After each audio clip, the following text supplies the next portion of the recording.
अस्सलाम वालेकुम dear students and teachers. आपके इल्म में होगा कि 10 अप्रैल को मिनिस्ट्री ऑफ एजुकेशन ने तमाम बोर्ड्स को, जो पंजाब के बोर्ड्स हैं, उनको दरख्वास्त की थी कि जो पेंडिंग पेपर्स हैं जिनको वो कोरोना वायरस की वजह से पोस्टपोन कर दिया गया था, उनको कंडक्ट करवाने के लिए 3 प्लान बनाए। इन्होंने फिर उनको कंडक्ट करवाने के लिए आज 3 प्लान जो हैं वो डिस्कस किए हैं आपस में, और उसके बाद एक नोटिफिकेशन जो है वो जारी किया है। इसमें जो पहला प्लान है,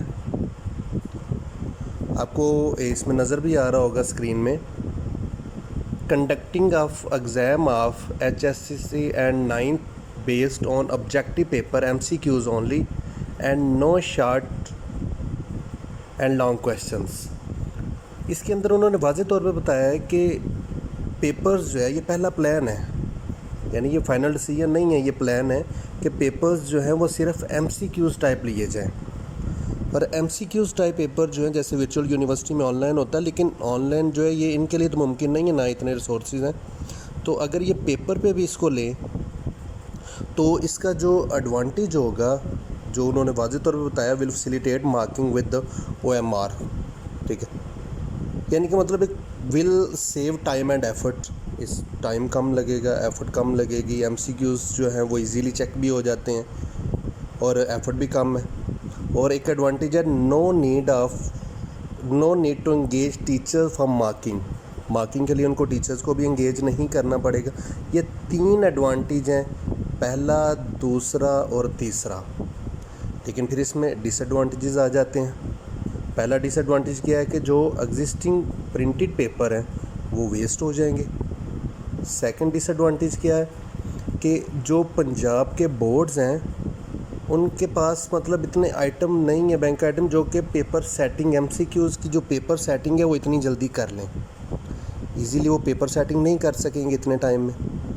अगला डिसएडवांटेज क्या है, engaging teacher for item development for complete objective paper will take plenty of time बहुत ज़्यादा लगेगा, एफर्ट बहुत ज़्यादा लगेगी, रिसोर्सेज उनको बहुत ज़्यादा यूज़ करने पड़ेंगे।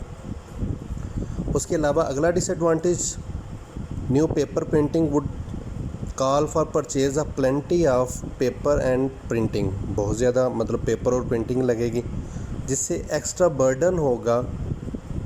ठीक है, वैसे भी ना जो हमारे पास MCQs के ऑप्शंस होते हैं ना बोर्ड वालों के पास, वो 24 ऑप्शन वाला पेपर होता है, और कुछ बोर्ड में तो 20 ऑप्शन वाला भी होता है। क्योंकि आपको पता है जो साइंस के पेपर हैं उनमें 12 MCQs है 9th के, और FSC के जो MCQs हैं वो 17 होते हैं, मतलब 20 तक ईजिली मैनेजेबल होता है।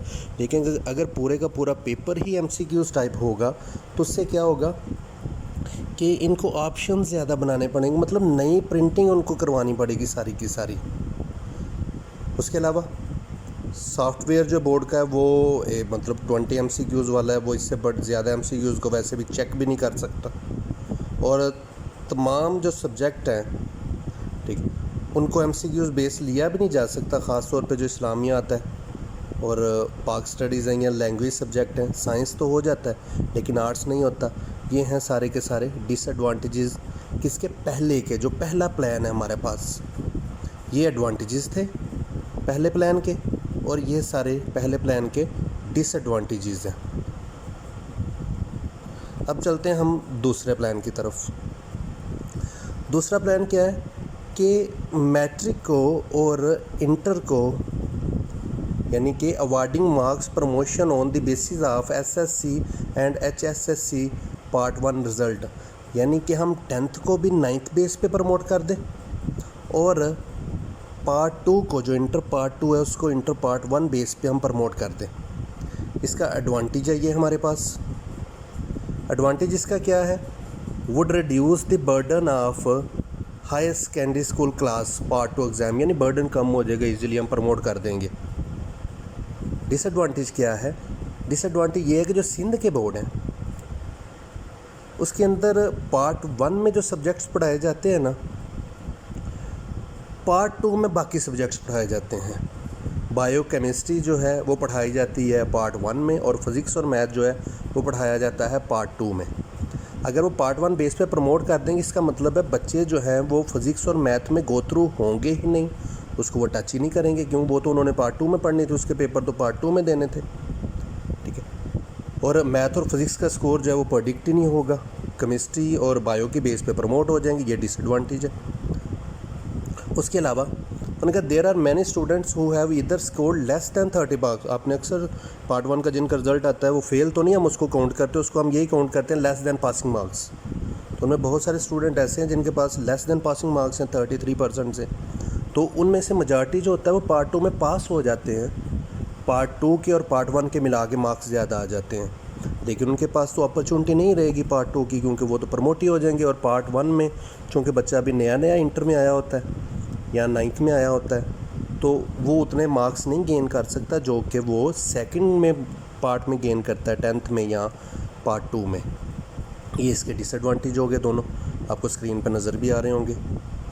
उसके अलावा तीसरा, कंडक्टिंग ओनली थ्योरी पेपर, सिर्फ थ्योरी पेपर लिए जाएं पार्ट 1 और पार्ट 2 के और SSC पार्ट 1 यानी 9th के, और कोई प्रैक्टिकल एग्ज़ाम ना लिया जाए, ठीक है। इसका उन्होंने एडवांटेज दिया है। इससे क्या होगा, शेड्यूल जो है ना, स्केड्यूल जो है हमारे पास वो स्क्वीज़ हो जाएगा, वो सुकड़ जाएगा, हमें टाइम कम लगेगा।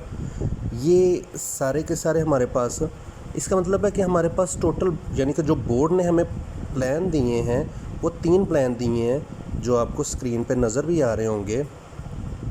प्लान वन मैं दोबारा से इसको रिपीट कर देता हूँ कि हम सिर्फ़ और सिर्फ MCQs लें, बोर्ड जो है वो सिर्फ़ और सिर्फ MCQ पेपर ले, और कोई शॉर्ट क्वेश्चन कोई लॉन्ग क्वेश्चन ना हो, सिर्फ MCQs हों। फिर उसके एडवांटेजेस भी हैं, 3 एडवांटेजेस उन्होंने दिए हुए हैं और 7 उन्होंने डिसएडवांटेजेस दिए हुए हैं इसके। उसके बाद नेक्स्ट दूसरा प्लान जो है उसमें क्या है कि हम प्रमोट कर दें, बोर्ड वाले कह रहे हैं कि हम प्रमोट कर दें 9th की बेस पे 10th को प्रमोट कर दें, उनके प्रैक्टिकल्स ना लें, और पार्ट 2 को भी हम प्रमोट कर दें पार्ट 1 बेस पे। लेकिन उसके फिर 2 डिसएडवांटेज निकला है, सिंध में बहुत बड़ा इशू बनेगा। क्यों? क्योंकि उनको पार्ट 1 के अंदर बायो और केमिस्ट्री पढ़ाई जाती है, और पार्ट 2 फिज़िक्स जो है और साथ मैथ जो है वो दूसरे पार्ट में पढ़ाया जाता है। ये इशू आएगा उधर कि वो 2 सब्जेक्ट में गो थ्रू ही नहीं होंगे, जो कि एक बहुत बड़ा इशू बनेगा उनका।